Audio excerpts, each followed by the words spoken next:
আলহামদুলিল্লাহ, আল্লাহ আমাদেরকে সুস্থ রেখেছেন, সুন্দর রেখেছেন, আল্লাহর কাছে শুকরিয়া। আর এই জায়গায় 2007-এ একবার আসছিলাম, ঠিক না? তখন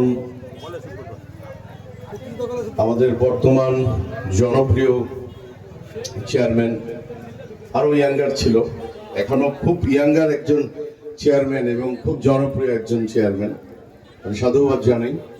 হোপফুলি একটা কথা বলতেই হয়, সেটা হচ্ছে ফুটবল বলেন, ক্রিকেট বলেন, আর কাবাডি বলেন, যাই বলেন না কেন, আমি প্যারেন্টসদের, আমি একজন প্যারেন্টস, আমি সবাইকে অনুরোধ করব, আপনার সন্তানদেরকে খেলাধুলায় আসক্ত করুন।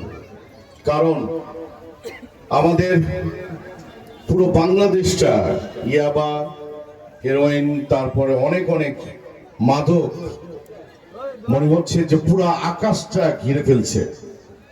আমার সামনে সম্মানিত এই থানার ওসি সাহেব আছেন, উনি নিজেও এটা উপলব্ধি করতে পারছেন। আমরা প্যারেন্টসরা আমাদের বাচ্চাদেরকে ড্রাগস থেকে মুক্ত রাখতে গেলে খেলায় আনতে হবে। আর ফুটবল হচ্ছে এমন একটি সৌন্দর্যের পৃথিবীতে 1 নম্বর গেম, যেটায় পাগল আমরা সবাই কম বেশি। আর আজকে এরকম একটি জায়গায় এত সুন্দর একটি মাঠ, আমি আসলে অভিভূত। কিন্তু আমি এটা চেয়ারম্যান সাহেবের কাছে অনুরোধ করব, আমি যদি এমপি মহোদয় এখানে থাকতেন, তাকে আমি অনুরোধ করব অদূর ভবিষ্যতে এই মাঠটাকে একটা মিনি স্টেডিয়াম প্যাটার্নের মতো করে দেওয়া হোক।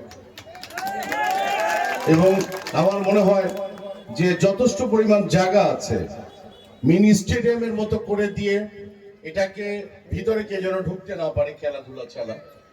এবং কোনো ধরনের আশেপাশে, যেরকম সামিউল হককে আমার পক্ষ থেকে ধন্যবাদ, যে এরকম যদি বাংলাদেশে সামিউলের মতো আর 20টা মানুষ থাকে, এর আগেও আমি এই কথাটা বলেছিলাম, তাহলে বাংলাদেশ ইনশাআল্লাহ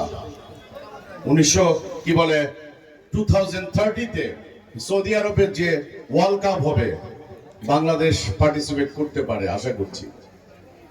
যদি আমরা কাঙ্ক্ষিত জায়গায় পৌঁছতে চাই, এখন থেকে কঠোর পরিশ্রম করতে হবে, খেলোয়াড় আবিষ্কার করতে হবে, এবং তার যে একাডেমি, এই একাডেমির মাধ্যমে ছোট ছোট বাচ্চারা আস্তে আস্তে বড় হচ্ছে। শুনলাম যে বিকেএসপিতে চান্স পেয়েছে এবং ওর নিজেকে একটা উৎসর্গ করেছে এই খেলাধুলাতে। আমি ভীষণভাবে প্লিজড। কিছুদিন আগে আলহামদুলিল্লাহ তার ওয়াইফ, সে উমরা করে আসছে, আল্লাহ তাকে কবুল করুক, তাকে সুস্থ রাখুক, আমি দোয়া করি। আমি এখানে আপনারা যারা যারা আছেন, আমি ওয়াদা করছি, আল্লাহ যদি আমাকে বাঁচিয়ে রাখে, আমি সবসময় আসবো। এবং বর্তমান খুব ইয়াঙ্গার একজন চেয়ারম্যান, আমি তার দীর্ঘায়ু কামনা করছি। আমার অনেক ছোট ভাই, আমি মনে করি এখানে যারা মানে বিএনপির নেতৃস্থানীয় যারা আছেন, তারা খুব ভালো করবে এবং ওসি মহোদয়ের সুস্থ সুন্দর জীবন কামনা করছি। আর যারা প্লেয়ার তোমরা আছো, এগিয়ে যাও, বাংলাদেশ তোমাদের জন্য অপেক্ষা করছে। আমি মনে করি সবাই আমার জন্য দোয়া করবেন, আমার পরিবারের জন্য দোয়া করবেন। আর আজকে একটু হলুদের সংখ্যা বেশি দেখছি, এটা কারণটা কি? হ্যাঁ, যাই হোক, যে কোনো টিয়ারই হোক, হলুদের সংখ্যাটা বেশি যাচ্ছে। আর এই হলুদের পক্ষে আমি আছি, অসুবিধা নেই না। কিন্তু মেসিকে স্বীকার করে নিতে হয়, সে সর্বকালের শ্রেষ্ঠ একজন প্লেয়ার। আমি মনে করি অল দ্য বেস্ট, সবাই ভালো থাকবেন এবং সবাইকে আসসালামু আলাইকুম।